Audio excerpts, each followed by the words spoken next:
फिर से आज मैं मेहता सर की क्लास में I am Manoj Mehta. I am teaching you subject science class 8 chapter number 4 part number 2। जी हाँ, हमने मेटल्स धातुओं और नॉन मेटल्स अधातुओं के बारे में पढ़ रहे हैं। हम अभी तक हमने मेटल्सों की फिजिकल प्रॉपर्टीज यानी भौतिक गुणों को समझा था पिछले पार्ट में। इस पार्ट में हम अगली प्रॉपर्टी जो है मेटल्स की केमिकल प्रॉपर्टीज ऑफ मेटल्स यानी धातुओं के रासायनिक गुणों के बारे में अध्ययन करेंगे, उसके बारे में स्टडी करेंगे। चलिए, इस साइड में मैंने इंग्लिश में दिया है, उस साइड में मैंने हिंदी। Okay, as always. चलिए, सबसे पहले रिएक्शन विद ऑक्सीजन, ये इस प्रॉपर्टीज के अंदर का पहला पॉइंट है। हम केमिकल प्रॉपर्टीज पढ़ रहे हैं मेटल्स की, धातुओं के रासायनिक गुण पढ़ रहे हैं। उसमें सबसे पहले उसकी ऑक्सीजन के साथ अभिक्रिया पढ़ रहे हैं, यानी ऑक्सीजन के साथ उसकी अभिक्रिया क्या होगी या रिएक्शन क्या होगा मेटल का, वो पढ़ रहे हैं। चलिए, सबसे पहले मेटल धातु ऑक्सीजन के साथ अभिक्रिया करके क्या बनाती है? ऑक्साइड बनाती है। ये देखिए, metals form their oxides when reacting with oxygen. Metals अपने ऑक्साइड का निर्माण करते हैं जब वे ऑक्सीजन के साथ अभिक्रिया करते हैं। जैसे धातुएं ऑक्सीजन से अभिक्रिया करके ऑक्साइड का निर्माण करती है। इजीली इसको समझने के लिए सबसे पहले मेटल वह किसके साथ अभिक्रिया कर रही है? प्लस ऑक्सीजन के साथ, और उससे क्या बनता है? Metal oxide. इस तरीके से आप आसानी समझ सकते हैं इसको। धातु ऑक्सीजन और धातु का ऑक्साइड।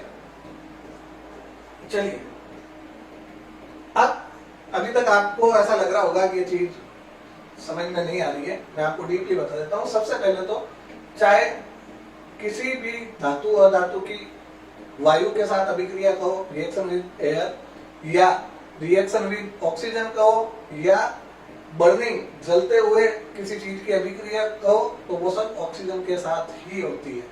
देखिए, जब वायु से अभिक्रिया होगी तो वायु हवा क्या एक मिश्रण है, उसमें ऑक्सीजन मौजूद है और ऑक्सीजन के साथ वो अभिक्रिया करेगी। डायरेक्ट ऑक्सीजन का नाम ले लिया कि धातु का ऑक्सीजन से अभिक्रिया, तो भी वही बात है। और यदि धातु को जलाकर कोई अभिक्रिया की जा रही है या कोई ऐसा प्रयोग किया जा रहा है, तो उसका मतलब भी उसका इंटरेक्ट किसके साथ हो रहा है? ऑक्सीजन के साथ हो रहा है। क्यों? क्योंकि यदि वायुमंडल में ऑक्सीजन न हो तो आग नहीं जलती है, हमेशा ध्यान रखना। It is a fact of science. चलिए, अब इसको हम इसकी जगह जो मैंने आपको सिंपल सा बताया, मेटल प्लस ऑक्सीजन बराबर मेटल ऑक्साइड, यानी मेटल जब ऑक्सीजन से अभिक्रिया करेगा तो धातु ऑक्साइड या मेटल ऑक्साइड बनाएगा। धातु जब ऑक्सीजन से अभिक्रिया करेगा तो धातु का ऑक्साइड बनाएगा। अब सबसे पहले मैं आपको एक चीज बताना चाहता हूं जिसका नाम है रस्टिंग। ये सबसे आसान चीज है जिसको आप सब जानते हैं। रस्टिंग का हिंदी में अर्थ होता है जंग लगना। अब आप समझ गए होंगे, ये जंग वो लड़ाई नहीं है, ये जंग है जो लोहे की वस्तुओं पर आ जाती है। भूरे रंग का एक पदार्थ जब जमा हो जाता है। अब देखिए, यदि आपने अपने घरों में कई बार ये चीज नोटिस किया होगा, आई एम श्योर आपने जरूर नोटिस किया होगा कि यदि हम लोहे के तवे को, लोहे के बर्तन को, किसी भी लोहे की वस्तु को खुला, मतलब उसके ऊपर कलर अलग कुछ नहीं किया हुआ हो, और यदि वो कहीं पड़ा हो तो वह धीरे धीरे उसके ऊपर भूरे रंग का, ब्राउन, रेड ब्राउन कलर का, भूरे रंग का एक पदार्थ जमा हो जाता है, भूरे रंग का, जिसे हम रस्ट या उसे हिंदी में कहते हैं जंग लगना। जंग क्यों लगती है? लोहे की वस्तुएं किसी भी प्रकार से खुले में रहने पर उस पर जंग क्यों लग जाती है? लोहे की वस्तुओं को हमें कलर क्यों करना पड़ता है? उसके पीछे ये रिएक्शन विद ऑक्सीजन है। मेटल्स जब ऑक्सीजन से रिएक्ट करते हैं, यानी धातुएं जब ऑक्सीजन से अभिक्रिया करती है तो वो अपना ऑक्साइड बनाती है।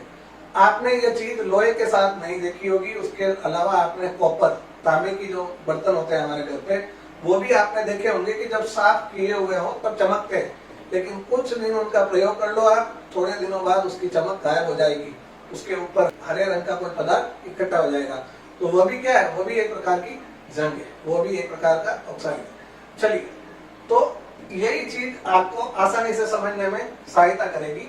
अब जंग क्यों लगती है पहले तो उसके बारे में बता दूं। शायद आपने 6 7 क्लास में पढ़ा होगा, आपको याद भी होगा, एक बार फिर से रिकॉल कर लेते हैं कि जब धातु है, जैसे लोहा है, लोहे का तवा है या लोहे का कोई स्टैंड है, कूलर का स्टैंड है, कूलर है लोहे का, वह जब बाहर खुले में पड़ा रहता है तो वह क्या करता है, या नमी वाले स्थान पे पड़ा रहता है जहाँ पानी की मात्रा आसपास में अधिक है या वायुमंडल में पानी की मात्रा अधिक है। हमेशा ध्यान रखना, यदि एयर की बात आए, हवा, वायु, तो एयर में ऑक्सीजन भी होगी और उसके साथ और क्या होगी, जल वाष्प, मॉइस्चर भी होगा।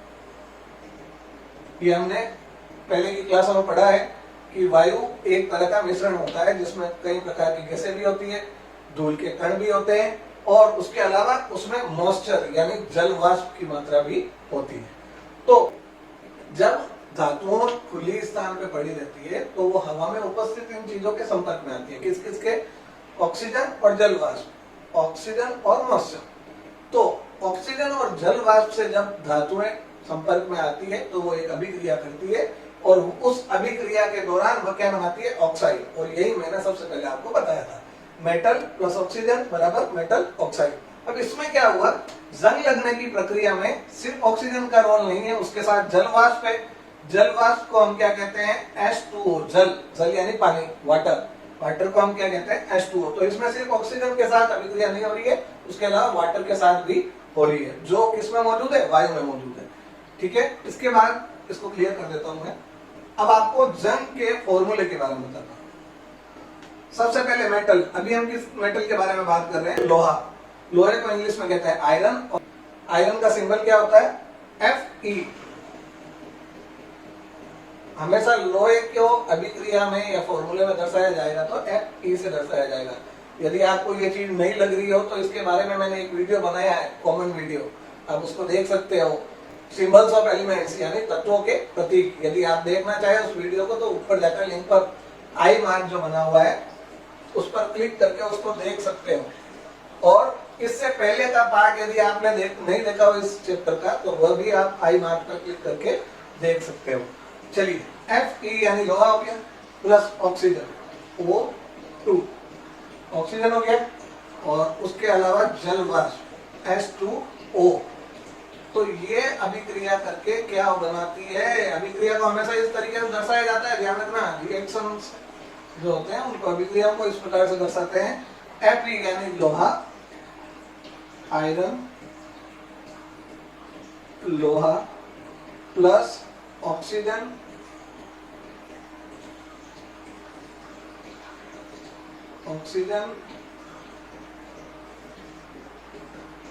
प्लस H2O यानी जल, वाटर। तो लोहा जो है ऑक्सीजन और जल वाष्प पे अभिक्रिया करके क्या बनाता है, उसका ऑक्साइड बनाता है, जिसे हम रस्ट, जंग भी कहते हैं, और उसका फॉर्मूला होता है Fe2O3।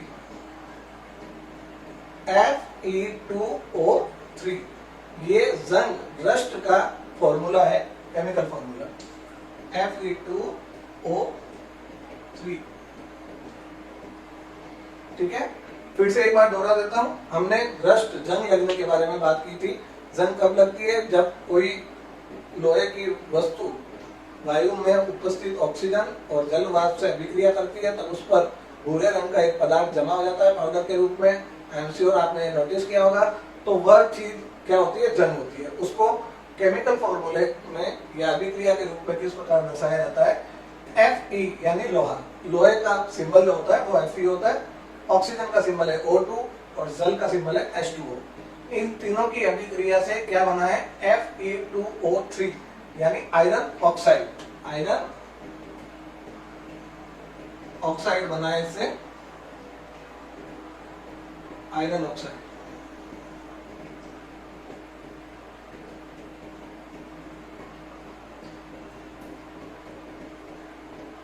ठीक है, अब इसके बारे में हमने अच्छी तरीके से जान लिया है कि जंग कैसे लगती है और ये अभिक्रिया किस प्रकार से होती है।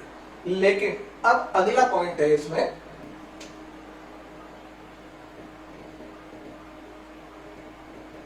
ऑक्साइड्स ऑफ मेटल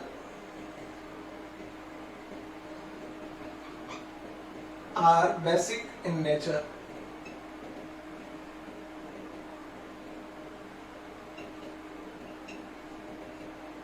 यानी धातुओं की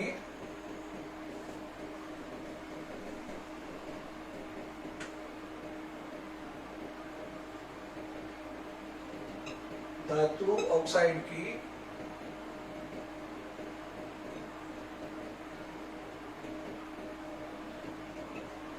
प्रकृति कैसी होती है? क्षारीय होती है। अब ये पॉइंट है जो आपको याद करना है, इसको समझा मैं अब रहा हूं, ठीक है। चलिए, सबसे पहले oxide of metals are basic in nature, यानी धातु ऑक्साइड की प्रकृति क्या होती है? क्षारीय होती है। उनका नेचर जो होता है वो बेसिक होता है। अब ये कैसे है, ये क्या है, इसके बारे में समझने के लिए ध्यान दीजिए कि हमें पता है कि ये जंग जो लगती है वो क्या है? लोहे का ऑक्साइड है, आयरन ऑक्साइड है, जिसको हम Fe2O3 के नाम से डिनोट करते हैं, उस फॉर्मूले से बताते हैं। चलिए, अब ये पता करने के लिए कि वह क्षारीय है या अम्लीय है, यानी एसिड है या बेस है। एसिडिक, देखिए एक तो होता है एसिडिक यानी अम्लीय, और एक होता है बेसिक यानी क्षारीय। तो इन दोनों में से उसका नेचर किस प्रकार का है ये पता करने के लिए हम एक प्रयोग करते हैं। वो प्रयोग क्या होगा? पहले मेरे को ये बताइए कि हम किसी भी वस्तु को डायरेक्ट टेस्ट करके उसको बारे में पता कर सकते हैं कि ये अम्ल है, क्षार है। आपने पिछली कक्षाओं में पढ़ा है कि अम्ल, क्षार, इन सब चीजों को टेस्ट करना हमारे लिए घातक हो सकता है। हम किसी चीज के बारे में पता कैसे करते हैं? अरे यार ये पाउडर जैसा क्या, अच्छा क्या पता कर सकते हैं? नहीं। केमिस्ट्री में केमिकल्स को यूं चेक करेंगे तो कई केमिकल्स ऐसे होते हैं जो प्राणघातक होते हैं, जो हमें मार भी सकते हैं। साइंटिफिक तरीका उसका है, उसके लिए हमारे पास क्या होता है? Litmus paper. क्या होता है? Litmus paper. Litmus, LITMUS, Hindi में लिटमस। ये लिटमस पेपर कौन कौन से होते हैं? रेड और ब्लू। अब इनको लिटमस जो है वो एक पेड़ की छाल से बनाया जाता है। लिटमस पेपर ये एक प्राकृतिक यानी नेचुरल इंडिकेटर है, जो इंडिकेट करता है कि आपके पास जो उस पेपर पे जो घोल या जो चीज डाली गई है वह अम्लीय है या क्षारीय है, वो एसिडिक है या बेसिक है। तो चलिए पता करते हैं कि लिटमस, रेड लिटमस से क्या होता है, ब्लू लिटमस से क्या होता है। सबसे पहले मैंने इसलिए लिटमस को आपको फिर से समझाया है रिकॉल करने के लिए कि आप लिटमस के नाम से जो कंफ्यूज न हो जाओ, इसके बारे में मैंने कुछ बताया नहीं। लिटमस क्या होता है कि जब हम जो प्रयोग हम करने वाले हैं उस प्रयोग के बाद हमें पता करना है कि यह ऑक्साइड जो है वो क्या है, एसिडिक है, अम्लीय है या बेसिक है, क्षारीय है। तो ये पता करने के लिए हम लिटमस पेपर का यूज करेंगे। चलिए, सबसे पहले आप किसी भी लोहे की वस्तु पर उपस्थित जंग को रेजमाल पेपर, सैंड पेपर आता है, उससे रगड़ के उस जंग को इकट्ठा कर सकते हैं। उस जंग को इकट्ठा करके उसे टेस्ट ट्यूब या परत नली में लीजिए। उस टेस्ट ट्यूब में आधा जल भर दीजिए और उसमें वह जो रस्ट है उसको घोल दीजिए। जो पाउडर आपको मिला है जंग का, लोहे की जंग का, उसको आप घोल दीजिए। घोलने के बाद उस घोल में या तो उसे प्लेट में ले लीजिए, बाहर किसी अन्य बर्तन में ले लीजिए, और उसके बाद उसमें रेड और ब्लू लिटमस दोनों पेपर को डालिए। कौन कौन से? रेड को भी डालना है और ब्लू लिटमस को भी डालना है। लाल और नीले दोनों लिटमस का यूज हम कर रहे हैं। मैं आपको ये दोनों का इसलिए बता रहा हूं क्योंकि हम क्लियर करना चाहते हैं कि दोनों में फर्क क्या हो सकता है दोनों से। अब जैसे ही आप पहले हम चलिए ब्लू लिटमस को डालते हैं। ब्लू लिटमस पेपर को आप अंदर डालोगे उसमें, लेकिन ब्लू लिटमस पेपर में कोई डिफरेंस नहीं आएगा। क्यों? क्योंकि उसके बारे में मैं अब आगे बताता हूं। अब हम डालते हैं रेड लिटमस पेपर को उस घोल में डुबोते हैं। जैसे ही रेड लिटमस पेपर हम उस घोल में डुबाएंगे, वह रेड लिटमस पेपर किस में बदल जाएगा? Turns into blue. उसका रंग क्या हो जाएगा, नीला हो जाएगा। यानी वापस लिख रहा हूं मैं हिंदी में, लाल लिटमस क्या हो जाता है,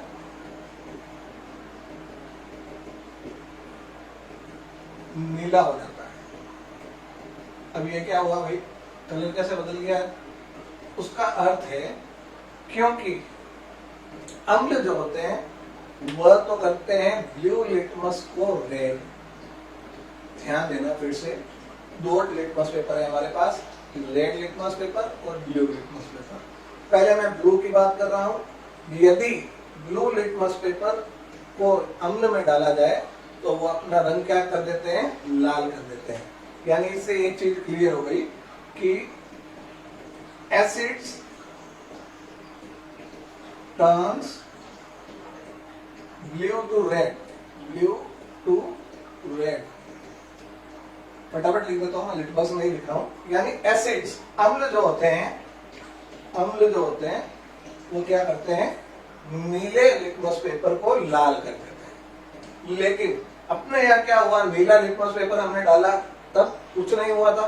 किस में डाला था, उस रस्ट आयरन के जो ऑक्साइड था, जो जंग का पाउडर हमने घोला था, उस घोल में जब हमने ब्लू लिटमस पेपर को डाला था तो उसमें कोई अंतर नहीं आया। इसका मतलब क्या है कि वो घोल जो है वो अम्ल का है ही नहीं, वह अम्लीय नहीं है, वह एसिडिक नहीं है, उसकी प्रकृति एसिडिक नहीं है।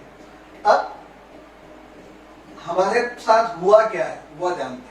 हमारे साथ हुआ है कि red litmus turns into blue. जब हमने लाल लिटमस पेपर उसमें डाला तो लाल लिटमस पेपर क्या हो गया, नीला हो गया। तो इसका मतलब पहले हमने पढ़ा था कि नीला लिटमस पेपर लाल हो जाता है किससे, एसिड से, अम्ल से। याद रखना, यूं याद कर लो आप, अम्ल नीले को लाल कर देता है, या asset turns blue into red. अब यदि लाल नीला हो गया है उसका मतलब है जो घोल है वो क्या है, बेसिक। बेसिक कहो या घोल जो है वो बेस है, सार है। बेसिक यानी सारीय और बेस यानी सारक। समझा आप मेरी बात को? चलिए इसको भी याद कैसे करेंगे, सारक लाल को नीला कर देते हैं। यानी बेसिक, बेस जो होता है वो base turns red into blue. तो हमारे साथ क्या हुआ है, यहाँ लाल लिटमस पेपर क्या हो गया है, नीला हो गया है। तो लाल पेपर लिटमस पेपर नीला हो गया, इसका मतलब क्या हुआ, जो ऑक्साइड हमने यूज किया था उसका नेचर क्या है, बेसिक है। यानी जिस धातु का ऑक्साइड हमने काम में लिया था उसकी प्रकृति क्या है, क्षारीय है। ये दो पॉइंट मैंने आपको बताए हैं, किसके बारे में, मेटल्स के केमिकल प्रॉपर्टीज के बारे में, जिसमें सबसे पहले हमने ऑक्सीजन के साथ अभिक्रिया देखी है। बने रहिए हमारे साथ अगले वीडियो में, तब तक के लिए शुक्रिया, धन्यवाद। यदि आपको मेरी टीचिंग, ये चैनल, उस पर आने वाले वीडियो अच्छे लगते हो तो प्लीज लाइक, शेयर और सब्सक्राइब जरूर करें। अपने दोस्तों, मित्रों, साथियों से भी लाइक करने को कहें, देखने को कहें वीडियो और सब्सक्राइब करवाएं। Thank you.